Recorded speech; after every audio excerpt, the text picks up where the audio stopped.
India ഉൾപ്പെടെ 80 രാജ്യങ്ങളിൽ നിന്നുള്ള കോടിക്കണക്കിന് ഉള്ള സ്വാമി ഭക്തന്മാർ, ശബരിമല ധർമ്മശാസ്താവിൻ്റെ ഭക്തന്മാരിൽ പെട്ട ഒരാളായ ഞാൻ IPS ഓഫീസർ എന്നുള്ള കാര്യം മറന്നിരിക്കുക. അത് എൻ്റെ അസസ്മെൻറ്റിന് ആ ഒരു അനുഭവം എനിക്ക് സഹായിക്കുന്നേ ഉള്ളൂ. പക്ഷെ ഞാൻ സ്വാമി ഭക്തനാണ്, ശബരിമല ധർമ്മശാസ്താവിൻ്റെ ഭക്തനാണ്, കടും ഭക്തനാണ്.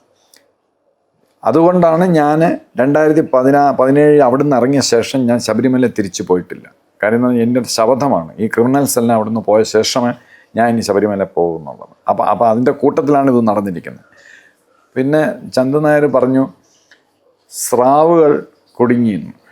ശരിയാണ്, സ്രാവുകൾ കുടുങ്ങി, ഹുക്ക് വെച്ച് സ്രാവുകളെ കുടുങ്ങി. പക്ഷെ ആ സ്രാവുകൾ രക്ഷപ്പെട്ടു പോകും ചന്തു നായർ. അതാണ് എൻ്റെ പോലീസ് എക്സ്പീരിയൻസ് ഞാൻ കണ്ടിട്ടുള്ളത്. പിന്നെ നിങ്ങൾ ഇൻവെസ്റ്റിഗേറ്റ് ജേർണലിസ്റ്റൊക്കെ ചെയ്യുന്ന ആളല്ലേ, നിങ്ങൾ തന്നെ നോക്കൂ, പഴയ പാസ്റ്റ് ഹിസ്റ്ററി നോക്കൂ. ഇത് ഏകദേശം 10 വർഷം എടുക്കും ഇത് ട്രയൽ വരുമ്പോൾ ഇതെല്ലാം വിട്ടുപോകും അല്ലേ. നമ്മൾക്ക് അന്വേഷണത്തെക്കുറിച്ചാണ് നമ്മുടെ വിലയിരുത്തൽ. ഈ അന്വേഷണം ശരിയായ ദിശയിലേക്ക് പോകുന്നുണ്ടോ, ഇനിയും കൂടുതൽ പേർ ഈ മേഖലയിലേക്ക് കടന്നെത്താനുള്ള സാധ്യതകളുണ്ടോ എന്നാണ് നമ്മുടെ ചോദ്യം പ്രസക്തമാണ്. പക്ഷേ ഞാൻ പറയും, ശരിയായ ദിശയിൽ ശരിയായ രീതിയിൽ പോയാൽ അതിൻ്റെ ടാർഗറ്റ് എത്തുള്ളൂ. ഇത് ഞാൻ പറയും ലീഗൽ ടേംസിൽ അൺകോൺഷനബിൾ ഡിലേ ആണ് ഇതിനകത്ത് വന്നിട്ടുണ്ട്.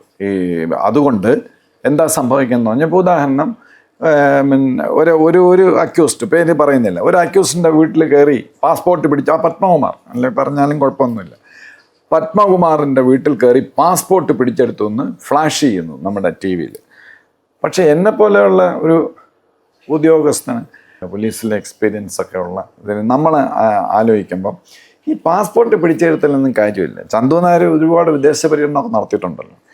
ഇമിഗ്രേഷൻ ഡിപ്പാർട്ട്മെൻറ്റിന് എഴുതിയാൽ മതി, അത് കമ്പ്യൂട്ടറിലുണ്ട്. അല്ല, അത് ഇൻവെസ്റ്റിഗേഷൻ്റെ ഭാഗമായിട്ടാണ്. അതായത് അങ്ങ് മനസ്സിലാക്കാനുള്ളത്, ഇദ്ദേഹം വിദേശത്തെ ഏതൊക്കെ രാജ്യങ്ങളിൽ പോയി, ഇദ്ദേഹത്തിനോടൊപ്പം ആരൊക്കെ പോയി, ഉണ്ണികൃഷ്ണൻ പോറ്റിയും കൂടെ ഉണ്ടായിരുന്നു, വിദേശത്ത് എന്തായിരുന്നു കാര്യങ്ങൾ, അങ്ങനത്തെ കാര്യങ്ങൾ അന്വേഷിച്ചാൽ മാത്രമേ ഈ സംഗതി, അല്ലെങ്കിൽ അയ്യപ്പൻ്റെ സന്നിധാനത്തിൽ നിന്നുള്ള എന്തെങ്കിലും ഒരു വസ്തു വിദേശത്ത് കടന്നിട്ടുണ്ടോ, വിദേശത്ത് അത് വിറ്റ് കാശാക്കിയിട്ടുണ്ടോ എന്നുള്ള കാര്യം കൂടി അന്വേഷിക്കണ്ടേ.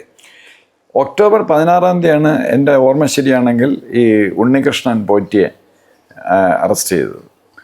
ഇപ്പം എത്ര നാളായി, എത്ര ദിവസം കഴിഞ്ഞു? ഏകദേശം 1.5 മാസത്തോളമായി. ഇതൊക്കെ ഇതാണ് ഞാൻ പറയുന്ന അൺകോൺഷനബിൾ ഡിലേ എന്ന് പറഞ്ഞാൽ പൊറുക്കാനാവാത്ത ഡിലേ ആണ്.